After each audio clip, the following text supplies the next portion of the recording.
Sukma berjalan di tengah terik matahari Bandung, menggulung kain penutup dagangannya dengan cepat. Nasi bakar yang dibawanya terasa semakin berat, seakan beban kehidupan turut melekat pada tiap langkahnya. Di tengah keramaian kota yang sibuk, ia tetap mengayuh kehidupannya dengan penuh kesabaran. Meski ia tahu bahwa di balik senyum kecilnya ada luka yang tak pernah tampak oleh mata orang lain. Pagi itu seperti biasa, ia berjalan kaki dari satu gang ke gang lainnya, menawarkan nasi bakar yang baru saja ia buat. Aroma pedas dan gurih dari bumbu khas yang dipadu dengan nasi hangat selalu menarik perhatian orang-orang yang lewat. Namun, tak ada yang tahu bahwa di balik usaha kerasnya itu, ada penderitaan yang mendera hidupnya, terutama yang datang dari ibu tercinta, Sari. Sari, ibunya yang dulu selalu ceria dan penuh kasih sayang, kini terbaring lemah di rumah, terjangkit kanker darah yang sudah tahap lanjut. Sukma sering terjaga semalaman, mengganti kain kompres yang dibasahi air dingin, berharap keajaiban datang. Setiap hari, perawatan intensif yang harus dilakukan ibunya menguras habis tabungan mereka, dan Sukma tahu bahwa ia tidak punya cukup uang untuk menutupi semuanya. Ia menghadapinya dengan hati yang hancur, namun tidak ada pilihan selain terus berjuang. Namun, yang lebih menyakitkan bagi Sukma, bukan hanya melihat ibunya menderita, melainkan penghinaan yang sering ia terima. Setiap kali dia berusaha mencari bantuan, ada saja kata-kata tajam yang melukai. Seperti pagi itu, saat ia datang dengan harapan tinggi kepada Pak Hartono dan Bu Rina, paman dan bibinya yang hidupnya penuh dengan kemewahan. Dengan wajah yang penuh ketegaran, Sukma mengetuk pintu rumah mewah mereka. Mereka tinggal di sebuah rumah besar di kawasan elit, jauh dari kehidupan yang dijalani Sukma. Ketika Pak Hartono membuka pintu, ia hanya melirik sejenak tanpa menyapanya. "Sukma, ada apa lagi?" Suara Pak Hartono terdengar tegas, penuh nada bosan. Sukma menunduk mencoba mengendalikan emosinya yang mulai menggelegak. "Paman, Bibi, ibu saya semakin parah. Saya butuh bantuan untuk membawa ibu ke rumah sakit. Kami tak punya cukup uang untuk biaya pengobatan," katanya dengan suara parau, berusaha menahan air mata yang hampir tumpah. Namun apa yang ia terima justru bukanlah simpati, melainkan hinaan. Bu Rina yang sedari tadi hanya berdiri di samping suaminya mencibir. "Mau minta bantuan? Jangan harap. Kamu itu kan cuma pedagang kaki lima. Hidup serba kekurangan. Kami tidak bisa terus-terusan menolong orang miskin sepertimu," teriak Bu Rina, suaranya keras dan menusuk. Pak Hartono menimpali. "Kami bukan bank yang bisa terus memberi pinjaman tanpa batas. Pergi saja, Sukma. Jangan ganggu kami dengan masalahmu." Dengan napas tersengal, Sukma menahan amarah yang meluap, namun ia tidak bisa berkata apa-apa lagi. Kata-kata itu menghantamnya begitu dalam, lebih dalam daripada luka fisik apapun. Ia hanya bisa menundukkan kepala, merasakan betapa beratnya beban hidup yang semakin hari semakin menindihnya. Di luar rumah, Sukma berjalan dengan langkah yang semakin lemah. Matanya basah dengan air mata yang hampir tak terlihat. Hatinya teriris, bukan hanya karena ibunya yang semakin sakit, tetapi juga karena keluarga yang seharusnya menjadi tempat ia mencari perlindungan, justru menjauhkan dirinya. Dunia ini seakan tak pernah berpihak padanya. Langit sore itu terlihat lebih kelabu dari biasanya, seakan ikut merasakan kesedihan yang sedang menyelimuti hati Sukma. Ia pulang dengan langkah berat, nafasnya terasa terengah-engah, namun ada rasa harapan yang masih menggelora dalam dirinya. Mungkin, hanya mungkin saat ia tiba di rumah, ada sedikit keajaiban yang akan menyelamatkan ibunya. Mungkin ibunya hanya tidur dan akan terbangun seperti biasa dengan senyum manisnya. Namun, ketika ia membuka pintu rumah yang sempit dan kumuh itu, suasana yang menyambutnya begitu sunyi. Tak ada suara langkah kaki ibu yang lemah, namun penuh kehangatan. Tak ada bau harum masakan yang biasa menyambut kedatangannya. Hanya kesunyian yang menggigit, begitu pekat dan berat. Sukma melangkah masuk. Matanya yang merah karena lelahnya perjalanan tak bisa menutupi kekhawatiran yang mulai merayap.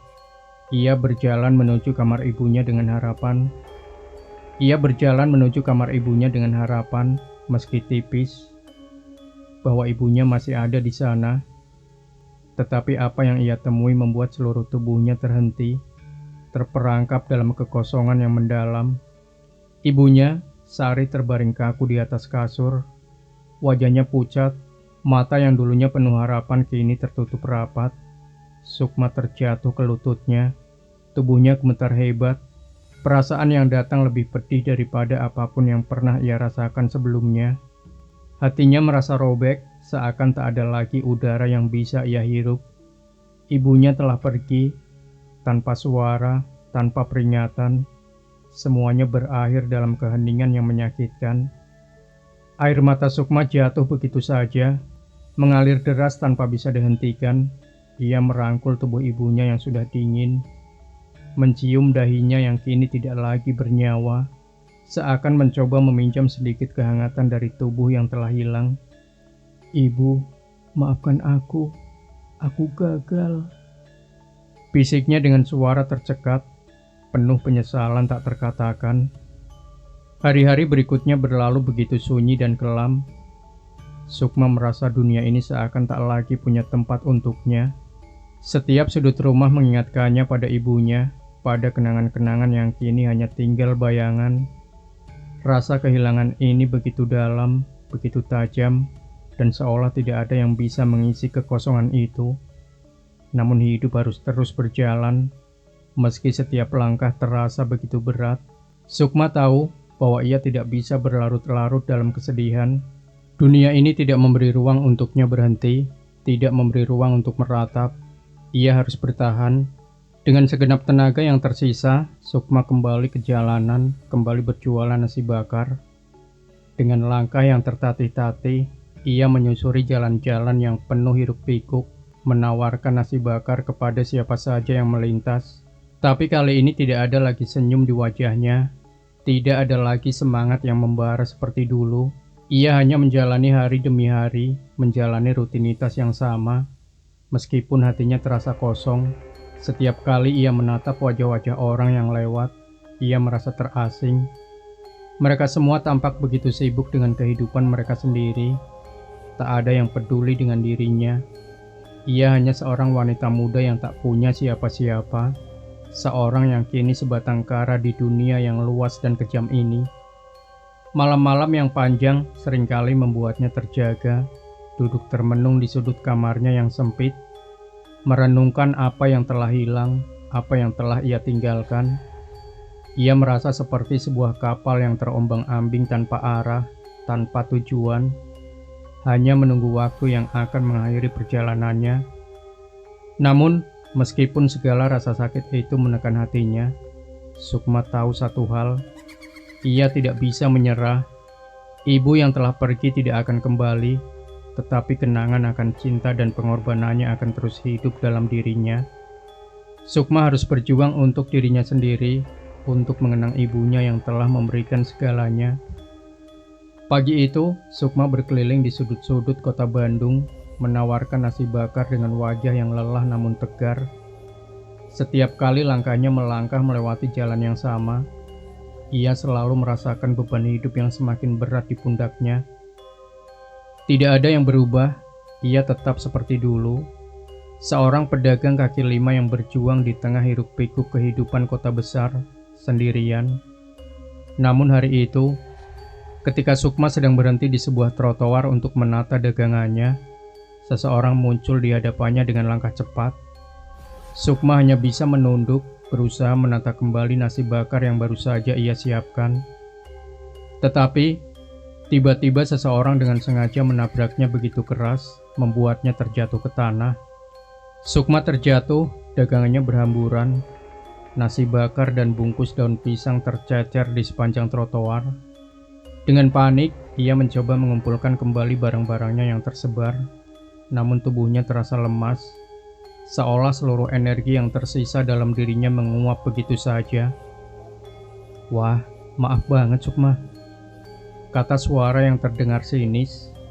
Sukma menoleh, dan saat itu matanya tertumbuk pada sosok yang paling tidak ingin ia temui, Winda. sepupunya yang kaya dan selalu merasa lebih tinggi darinya. Winda berdiri di sana mengenakan pakaian modis dengan ekspresi wajah yang penuh dengan ejekan. Sukma terdiam, hatinya seolah tercekat. Winda berdiri sambil menatapnya dengan pandangan penuh kebencian, seperti selalu. Apa kamu masih jualan di sini juga? Kasihan banget ya hidupmu. Nasi bakar murah itu bisa cukup buat makan 1 hari kan? Atau jangan-jangan cuma cukup buat makan sehari, lalu kamu kelaparan lagi. Winda tertawa terbahak-bahak, suaranya seperti tajam yang menusuk Sukma. Winda melangkah maju dengan santai, menatap Sukma dengan tatapan penuh hina. Kejam. Aku hanya menunjukkan kenyataan, Sukma. Kamu kan emang seperti itu. Hidup cuma berputar di sekitar nasi bakar dan jalanan kotor ini. Semua ini cuma ilusi yang kamu buat sendiri. Kalau kamu mau hidup lebih baik, mungkin bisa mulai dari berhenti jadi pengemis di jalanan. Kata-kata itu menghantam Sukma seperti palu yang memukul jantungnya. Rasa sakit itu bukan hanya karena hinaan, tetapi karena itu datang dari orang yang seharusnya mengerti dirinya, sepupunya yang tumbuh di keluarga yang sama. Kenapa Winda bisa begitu mudah melupakan segala yang terjadi di masa kecil mereka? Kenapa ia begitu tega menginjak-injak perasaan orang lain? Sukma berdiri dengan gemetar, matanya berkaca-kaca, tapi ia berusaha keras untuk tidak menunjukkan kelemahan di depan Winda. Kenapa kamu seperti ini? Apa aku salah karena mencoba bertahan hidup dengan cara yang jujur? Suara Sukma terasa tercekat, tapi ia tidak ingin menyerah begitu saja. Winda hanya mendengus tidak peduli. Kamu pikir aku peduli? Tidak ada yang peduli dengan orang seperti kamu, Sukma. Aku punya segalanya, sementara kamu, hidupmu cuma sekadar jalan kaki keliling Bandung dengan nasi bakar yang busuk itu. Jangan harap ada yang bisa membantumu. Sukma menatap Winda dengan tatapan penuh amarah, tapi juga penuh keputusasaan. Di dalam dirinya ada keinginan untuk membalas, untuk membuktikan bahwa ia bukanlah orang yang tidak berguna. Namun ia merasa begitu lelah. Setiap hinaan, setiap kata-kata tajam yang dilontarkan kepadanya hanya semakin menguatkan rasa putus asa yang ada di hatinya. Dunia ini memang tidak adil. Ia merasa seperti tak ada tempat bagi orang-orang sepertinya yang berjuang keras dengan segala keterbatasan. Setelah beberapa saat yang penuh dengan kecanggungan dan kebencian, Winda pergi begitu saja, melangkah pergi meninggalkan Sukma dengan rasa sakit yang mendalam.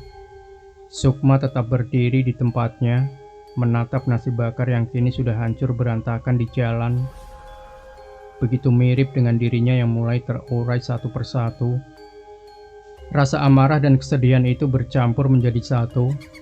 Sukma ingin melawan, ingin membuktikan bahwa ia lebih dari sekedar nasi bakar di jalanan ini, lebih dari hinaan yang terus menghantui hidupnya. Namun, kelelahan yang ia rasakan lebih dalam dari apapun. Dunia memang keras dan ia merasa begitu kecil di tengah segala hiruk-pikuknya. Sore itu, Sukma duduk di sudut sebuah warung kopi sederhana yang terletak di pinggir jalan. Udara Bandung yang dingin menggigit kulit, tetapi hatinya terasa lebih beku. Ia menatap kosong ke depan.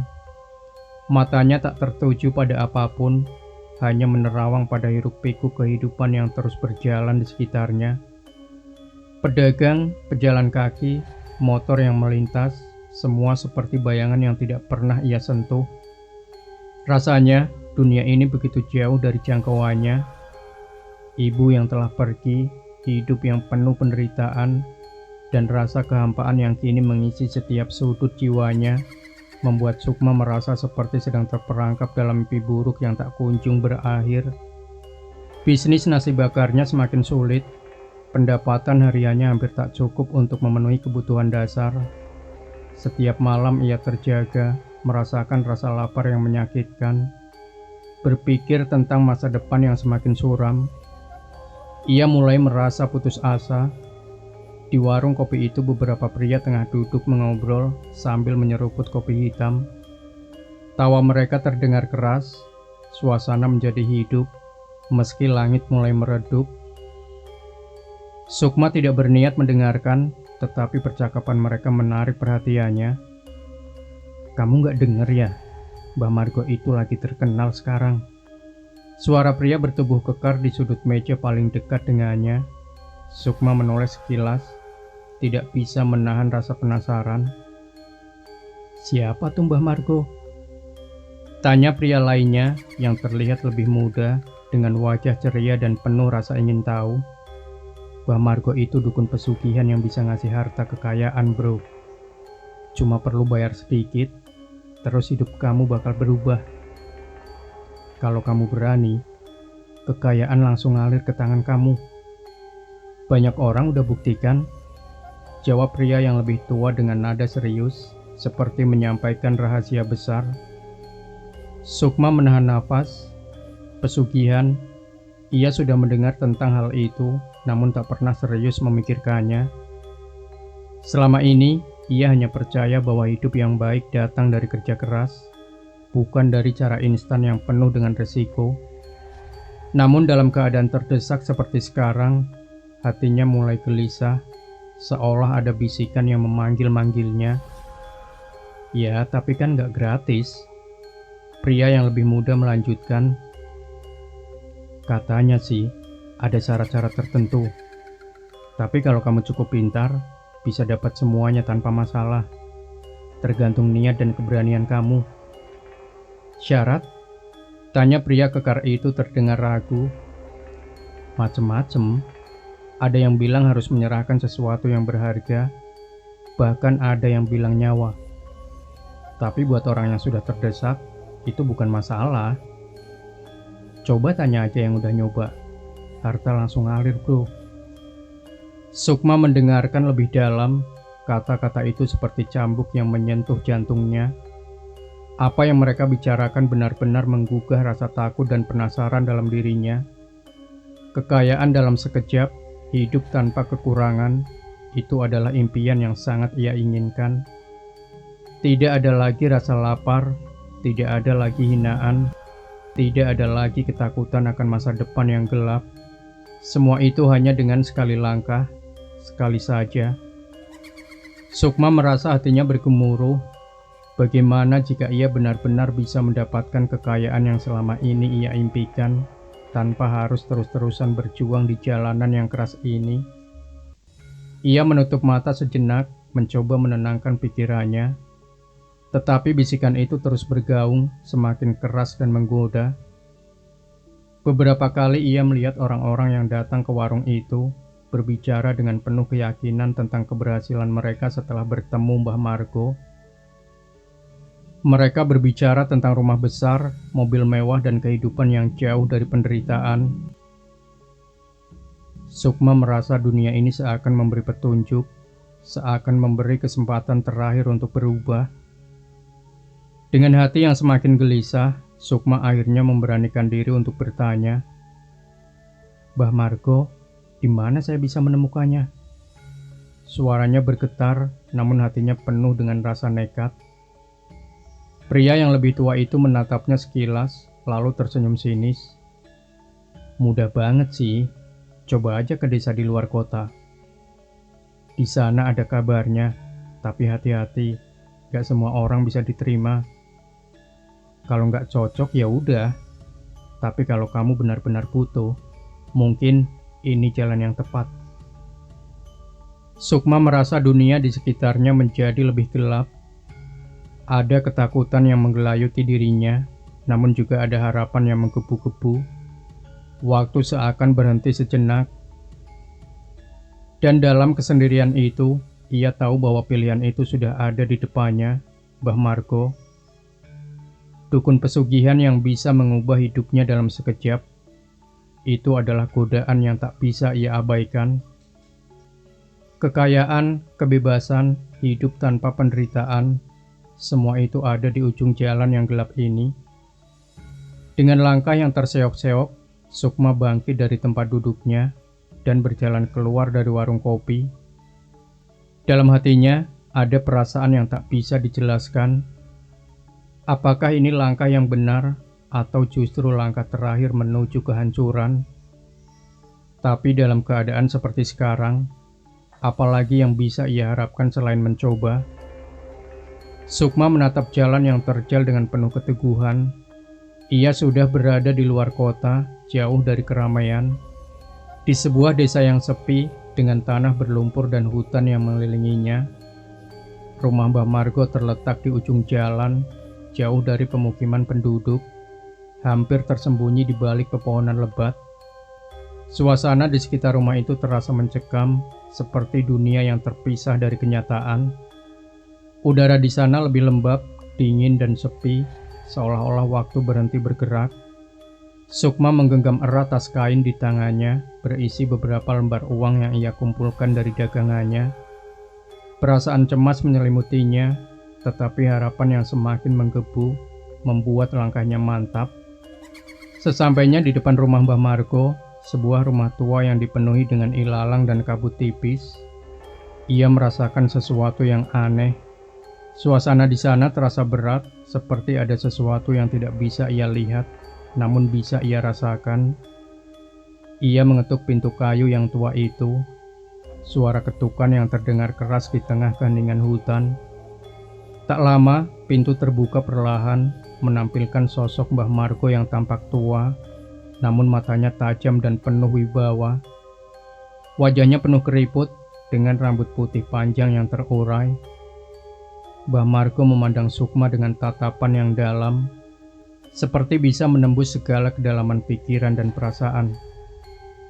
"Kenapa kamu datang ke sini, Nak?" Suara Mbah Margo berat, namun penuh dengan makna. Sukma merasakan jantungnya berdetak kencang. "Saya butuh bantuan, Mbah. Saya ingin hidup saya berubah. Saya ingin bisa memberikan yang terbaik untuk ibu saya, meskipun dia sudah tiada." Mbah Margo tersenyum tipis, seakan mengetahui semuanya, bahkan sebelum Sukma berbicara. "Kamu datang dengan hati yang kosong, penuh dengan harapan. Tapi ingat, Nak, segala sesuatu ada harganya. Tidak ada yang gratis dalam hidup ini, bahkan kekayaan." Sukma menunduk merasa takut, namun juga sangat menginginkan apa yang ditawarkan. "Saya siap, Mbah. Saya siap melakukan apapun, asalkan hidup saya berubah." Mbah Margo mengangguk perlahan, kemudian mengarahkan Sukma masuk ke dalam rumahnya yang gelap, dipenuhi dengan bau kemenyan dan aroma rempah-rempah yang menyengat. Di atas meja kayu, tergeletak beberapa benda yang tampak aneh. Sebatang dupa, batu hitam dan bunga melati yang telah dipetik dan terbaring rapi. Ini adalah bunga melati yang telah diasapkan dengan kemenyan. "Setiap pagi, kamu harus makan 3 bunga melati ini sebelum kamu berjualan nasi bakar.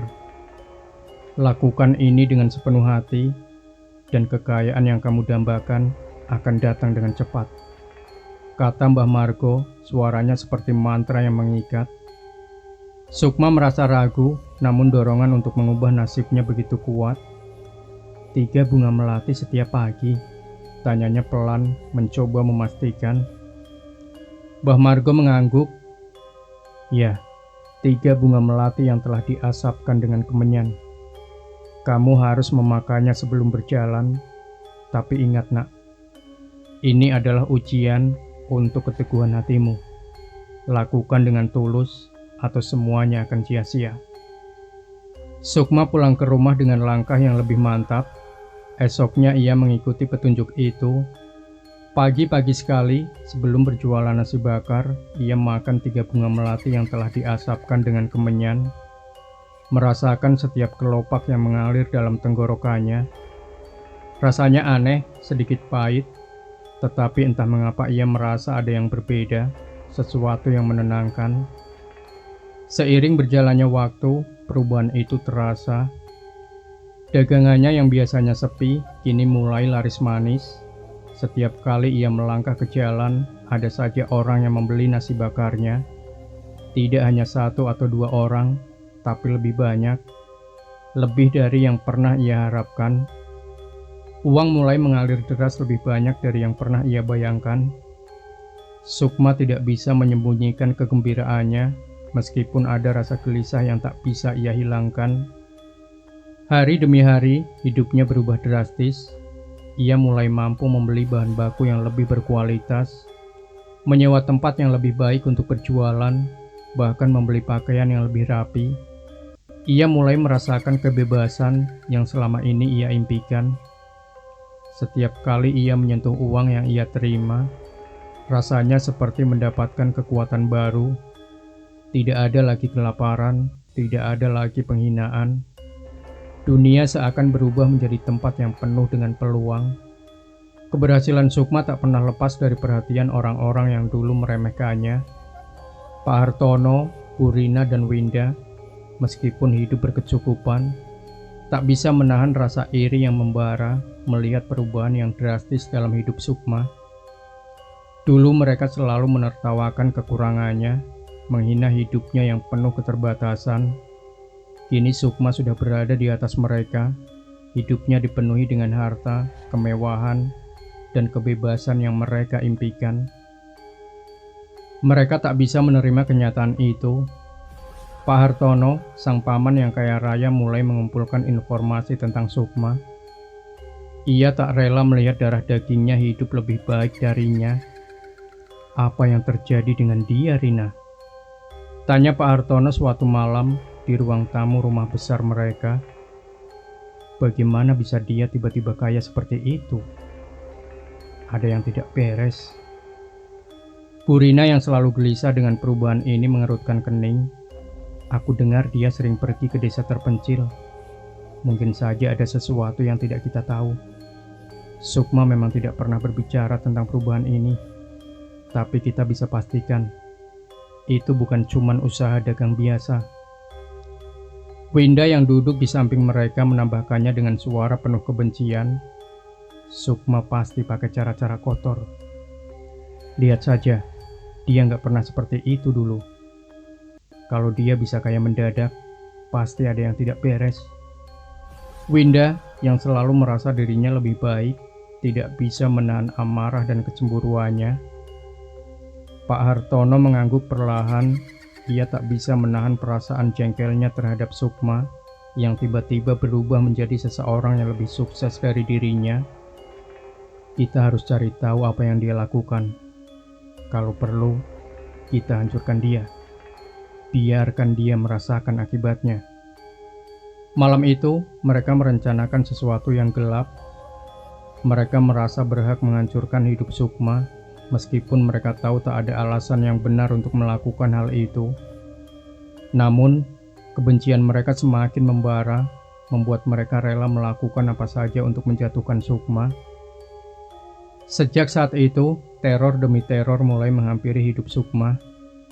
Awalnya semuanya terasa kecil, suara-suara aneh di malam hari, bayangan gelap yang melintas di luar rumahnya, serta bau busuk yang tiba-tiba tercium di dalam kedai kecil tempat ia berjualan. Sukma mencoba mengabaikan perasaan takut yang semakin menggerogoti dirinya. Namun, lama-kelamaan teror itu semakin intens. Pada suatu malam, saat Sukma baru saja menutup dagangannya dan berjalan pulang, ia merasa ada yang mengikutinya. Sesuatu yang tak terlihat tetapi terasa begitu nyata. Tiba-tiba, suara berderak terdengar dari belakang. Sukma menoleh dengan cepat, namun tidak ada siapa-siapa. Hanya malam yang sepi, namun langkah kaki yang berat seakan terus mengikutinya. Sukma mempercepat langkahnya, namun suara itu semakin mendekat, semakin jelas, semakin menekan. Malam berikutnya, ketika Sukma sedang tidur, sebuah suara datang mengganggu tidurnya. Suara tangisan yang mengerikan terdengar seperti dari kejauhan. Namun semakin lama semakin dekat. Ketika ia membuka mata, ia melihat bayangan putih melayang di sudut kamarnya. Sukma terperanjat, tubuhnya gemetar. Bayangan itu semakin mendekat, dan di dalam kegelapan, ia bisa melihat bentuk pucat dari sesosok makhluk menyeramkan, seperti pocong, dengan wajah yang pucat dan tubuh terbungkus kain kafan. Dengan nafas terengah-engah, Sukma lari keluar membanting pintu kamar dengan keras. Namun hal itu tidak mengakhiri teror itu. Setiap malam ia merasa ada yang mengintainya, tidak hanya pocong yang mengganggunya, tapi juga kuntilanak yang memanggil-manggil namanya di kejauhan. Suara-suara setan yang menggema di telinga Sukma seperti sebuah nyanyian kematian. Tak hanya itu, di sepanjang jalan menuju tempat ia berjualan, tiba-tiba muncul sosok-sosok aneh yang menakutkan, seperti makhluk hitam yang melayang tanpa suara. Sukma mulai merasakan keputusasaan yang dalam. Tidak hanya tubuhnya yang lelah, tetapi jiwanya pun dihantui oleh ketakutan yang datang setiap saat. Ia tahu ini bukanlah kebetulan. Ini adalah teror yang dirancang untuk menjatuhkannya, untuk menghancurkan semua yang telah ia perjuangkan. Hari-hari Sukma semakin gelap seiring teror yang terus mengintai. Setiap langkah yang ia ambil, ada bayangan yang mengikutinya. Setiap malam, suara-suara aneh semakin menggema, seakan semakin dekat dengan dirinya. Setiap kali ia melihat ke cermin, matanya dipenuhi rasa ketakutan yang tidak bisa ia sembunyikan. Bahkan dalam tiduran malam yang lelap, mimpi buruk menghantui. Seolah segala yang baik dalam hidupnya mulai runtuh. Tidak ada tempat yang aman. Dunia yang ia bangun dengan susah payah mulai hancur oleh kekuatan yang tak terlihat, tetapi sangat nyata. Sukma merasa terhimpit. Teror yang datang tidak bisa ia hadapi sendirian. Ia telah mencoba segala cara, namun tak ada jalan keluar. Hatinya yang penuh amarah dan kesedihan mendorongnya untuk kembali ke tempat yang pertama kali memberinya kekuatan, Mbah Margo. Pada suatu pagi yang kelabu, Sukma kembali menempuh perjalanan panjang menuju rumah dukun itu. Jalanan yang sebelumnya terasa biasa, kini terasa lebih menakutkan. Suasana di sepanjang perjalanan terasa lebih berat, seolah ada sesuatu yang terus mengawasi. Ia berjalan cepat, langkahnya penuh tekad. Sesampainya di depan rumah Mbah Margo, suasana masih sama, sunyi, penuh misteri. Seakan-akan tidak ada yang berubah sejak terakhir kali ia datang. Namun kali ini, Sukma datang dengan hati yang lebih gelap dan niat yang lebih bulat. Mbah Margo menyambutnya dengan tatapan tajam, seolah sudah tahu apa yang akan Sukma katakan. "Ada apa, Nak? Kenapa kamu datang lagi?" Suara Mbah Margo berat, namun ada sedikit rasa kasihan yang tampak di matanya.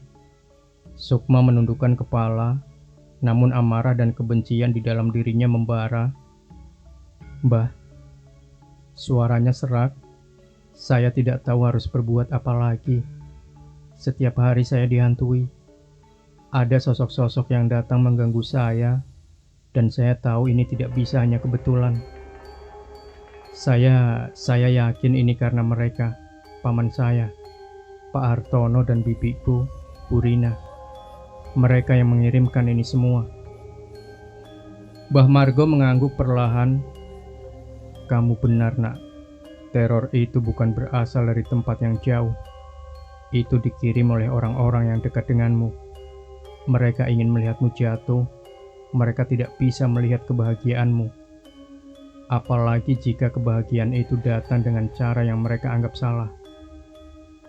Mbah Margo terdiam sejenak, menilai keadaan Sukma dengan seksama. "Keluargamu telah mengirimkan makhluk-makhluk itu untuk menghancurkanmu. Mereka tidak ingin kamu sukses. Mereka ingin melihatmu hancur." Sukma menggigit bibirnya, menahan amarah yang kian membuncah. "Saya tahu, Mbah. Mereka merasa iri.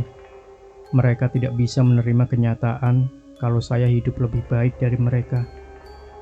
Tapi saya tidak akan tinggal diam. Saya ingin balas dendam. Saya ingin mereka merasakan apa yang saya rasakan." Mbah Margo menyeringai, senyum tipis yang mengandung makna yang dalam.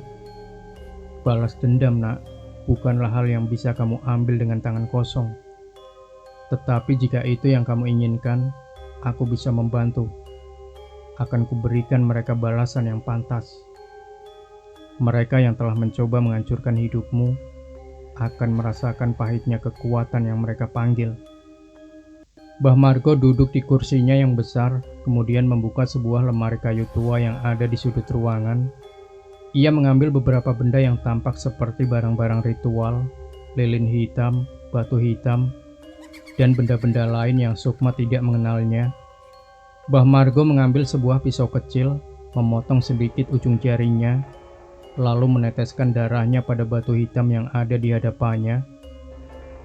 "Beri aku darahmu, nak. Itu adalah tanda kesepakatan. Hanya dengan darah, kekuatan ini akan bekerja. Dan ingat, setelah kamu melangkah ke jalan ini, tak ada jalan mundur. Kamu akan merasakan akibatnya." Sukma menatap darah yang menetes di batu itu, sebuah keputusan besar yang harus ia buat. Dalam hatinya ia merasa ada yang aneh, tetapi keinginan untuk membalas dendam, untuk menghancurkan orang-orang yang telah menyakitinya begitu kuat, membuatnya tak bisa mundur.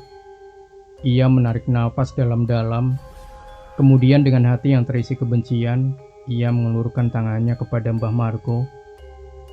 "Baiklah Mbah, saya siap," katanya dengan suara tegas. Dengan perlahan, Mbah Margo mengambil jarum dan menusukkannya ke ujung jari Sukma. Darah yang mengalir menetes ke batu hitam, dan seketika itu juga seluruh ruangan terasa dingin. Suasana menjadi tegang, dan suara angin yang berembus di luar terdengar seperti bisikan dari dunia lain. "Sekarang mereka akan merasakan akibat dari perbuatan mereka," kata Mbah Margo dengan suara penuh kekuatan. "Dendamu akan terbalaskan, Sukma. Tetapi ingat, segala sesuatu ada harganya. Tak ada yang gratis di dunia ini." Keesokan harinya, teror-teror mulai terjadi di rumah Pak Hartono dan Bu Rina. Pak Hartono terbangun tengah malam, diselimuti rasa gelisah yang luar biasa. Ia bermimpi aneh, sebuah mimpi yang mengerikan di mana dirinya terjebak dalam kegelapan, dikelilingi oleh makhluk-makhluk menyeramkan yang menyerangnya tanpa ampun. Dalam mimpi itu, ia bisa merasakan tubuhnya digigit dan dicakar, meskipun ia tahu itu hanya mimpi. Beberapa hari setelah itu, suara-suara aneh mulai terdengar di rumahnya. Awalnya hanya suara berderak, seperti benda-benda yang jatuh, lalu diikuti oleh langkah kaki yang berat dan berat di lorong-lorong rumah. Pak Hartono dan Bu Rina mulai saling menatap penuh kecemasan, namun mereka berusaha untuk tidak menunjukkan ketakutan di depan Winda. Suatu malam, Winda yang tidak bisa tidur mendengar suara pintu kamar terbuka, diikuti oleh langkah-langkah berat yang datang semakin dekat. Ketika ia membuka mata, ia melihat bayangan gelap melintas di dinding kamarnya. Bayangan itu tinggi dan berbentuk manusia, namun tubuhnya tampak kabur dan transparan. Winda menjerit ketakutan, namun suara ceritanya seperti terdiam oleh udara dingin yang mengisi ruangan. Ketakutan semakin merasuki mereka, dan kejadian-kejadian aneh itu semakin intens. Setiap kali mereka memasuki kamar tidur, mereka merasa ada sesuatu yang mengintai dari balik kegelapan. Bayangan yang bergerak dengan cepat, mata merah yang menatap dengan penuh kebencian. Pak Hartono mencoba mencari penjelasan rasional, tetapi setiap langkahnya seolah dihalangi oleh kekuatan tak terlihat yang terus mengganggu mereka. Hari-hari berlalu dengan semakin menegangkan. Teror yang menimpa Pak Hartono, Bu Rina, dan Winda semakin parah. Mimpi buruk yang mereka alami menjadi semakin nyata. Bayangan-bayangan mengerikan seakan tidak pernah pergi. Setiap malam mereka terbangun dalam ketakutan, tubuh mereka gemetar, nafas mereka terengah-engah, seolah kegelapan itu mengejar mereka dengan niat jahat yang tak bisa dihindari. Setiap suara, setiap langkah, setiap desahan di malam hari, seolah mengingatkan mereka akan balasan dari perbuatan mereka sendiri. Keesokan harinya, sebuah kejadian menggemparkan terjadi di rumah Pak Hartono, Bu Rina, dan Winda. Warga sekitar dikejutkan oleh penemuan mengerikan 3 tubuh tergeletak tak bernyawa, terbaring dalam posisi yang sangat aneh dan mengerikan. Mulut mereka dipenuhi dengan bunga melati, tanda yang sangat mencolok bagi Sukma, mengingat bunga itulah yang menjadi bagian dari ritual gelap yang ia jalani. Tetangga-tetangga yang mendengar keributan semalam menceritakan bahwa sebelum kematian mereka, terdengar suara jeritan dan teriakan keras dari dalam rumah. Suara tersebut sangat mengerikan, seperti suara orang yang sedang kesakitan atau bahkan gila. Beberapa mengatakan mereka terlihat saling menyerang satu sama lain, seakan-akan dipengaruhi oleh kekuatan yang tak bisa dijelaskan. Dalam keadaan panik dan terperangkap dalam ketakutan, mereka akhirnya meregang nyawa, meninggalkan rumah itu dalam kekosongan yang mencekam. Sukma di sisi lain mendengar kabar itu dengan perasaan yang campur aduk. Ada rasa puas yang mengalir dalam dirinya, namun juga ada rasa kosong yang mulai tumbuh di dalam hatinya. Apa yang telah ia lakukan akhirnya membuahkan hasil. Dendamnya telah terbayar. Namun dalam keheningan malam, Sukma mulai menyadari sesuatu yang lebih gelap sedang menghampirinya. Kekayaan dan keberhasilan yang ia raih dengan cepat telah memberikan segala sesuatu yang ia inginkan. Dagangannya semakin laris, hidupnya semakin mapan. Ia kini tinggal di rumah yang lebih besar, dikelilingi barang-barang mewah dan tidak lagi merasakan kekurangan.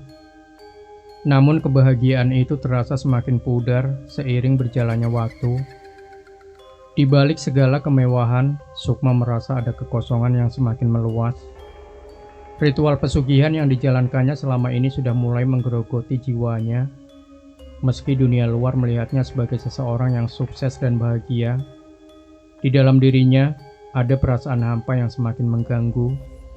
Sukma sering terbangun di malam hari, merasakan sesuatu yang aneh, seperti ada sesuatu yang mengawasinya, sebuah kehadiran yang tak bisa ia lihat, namun bisa ia rasakan dengan jelas. Dalam kesunyian malam, Sukma bertanya-tanya pada dirinya sendiri, apakah segala yang ia capai itu benar-benar membawa kebahagiaan? Apakah balas dendam itu benar-benar membuatnya puas? Namun, meski rasa takut itu datang menyelusup, Sukma tahu bahwa ia tidak bisa mundur. Beberapa tahun berlalu, kehidupan Sukma yang awalnya penuh kesulitan telah berubah menjadi serba berkecukupan. Dagangannya selalu habis, dan dengan uang yang melimpah, ia bisa membeli apa saja yang diinginkannya. Sukma bahkan menikah dengan Arya, seorang pria baik yang mencintainya tanpa syarat. Arya tidak pernah tahu rahasia gelap yang disembunyikan Sukma, perjanjian pesugihan yang telah mengangkatnya dari kemiskinan. Namun, kehidupan bahagia itu tidak bertahan lama. Semakin waktu berjalan, Sukma mulai merasakan hal-hal aneh pada tubuhnya. Awalnya ia hanya merasa lemas tanpa sebab, tapi seiring waktu, penyakit misterius itu semakin parah. Tubuhnya mulai menunjukkan tanda-tanda yang tidak biasa, kulitnya menghitam di beberapa bagian, dan ia sering mendengar suara-suara aneh di malam hari. Arya yang mencintai Sukma dengan tulus, berusaha melakukan segalanya untuk menyembuhkannya. Ia membawa Sukma ke berbagai dokter, namun tidak ada yang bisa menjelaskan penyakitnya. Ini seperti sesuatu yang tidak biasa, kata salah satu dokter dengan nada ragu. Tidak puas, Arya mencoba mencari bantuan dari orang-orang pintar, tetapi hasilnya tetap sama. Sukma hanya semakin memburuk. Dalam sakitnya, Sukma mulai menyadari bahwa waktunya hampir habis. Pesugihan yang ia jalani memiliki batas, dan kini ia harus membayar harga dari kesepakatannya dengan kekuatan gelap. Mbah Margo pernah memperingatkannya bahwa kekuatan itu tidak datang tanpa konsekuensi. Saat Sukma memejamkan mata untuk terakhir kalinya, ia melihat sosok-sosok mengerikan yang datang menjemputnya, membawa semua dosa dan keputusasaannya bersamanya. Hari pemakaman Sukma tiba, namun anehnya, jenazahnya menimbulkan berbagai kejadian tak terduga. Keranda jenazahnya terasa sangat berat, sehingga beberapa orang kesulitan mengangkatnya. Ketika tiba di makam, cangkul yang digunakan untuk menggali tanah selalu patah. atau sulit menembus tanah, seolah bumi menolak kehadiran tubuh Sukma. Para pelayat mulai berbisik-bisik, mencurigai ada sesuatu yang tidak beres. Arya yang tidak pernah tahu tentang masa lalu gelap istrinya, hanya bisa menangis di samping keranda jenazah istrinya. Apa dosa yang begitu besar hingga Sukma harus mengalami semua ini? Gumamnya berulang kali. Setelah berjam-jam berjuang, akhirnya jenazah Sukma berhasil dimakamkan. Namun, sesaat kemudian, makam Sukma seperti mengeluarkan hawa panas hingga mengeluarkan asap di sekitarnya. Seakan ada sesuatu yang terbakar di dalam makam tersebut. Kejadian itu meninggalkan tanda tanya besar bagi Arya dan semua orang yang hadir. Dosa apa yang telah diperbuat oleh Sukma hingga mendapatkan azab seperti ini?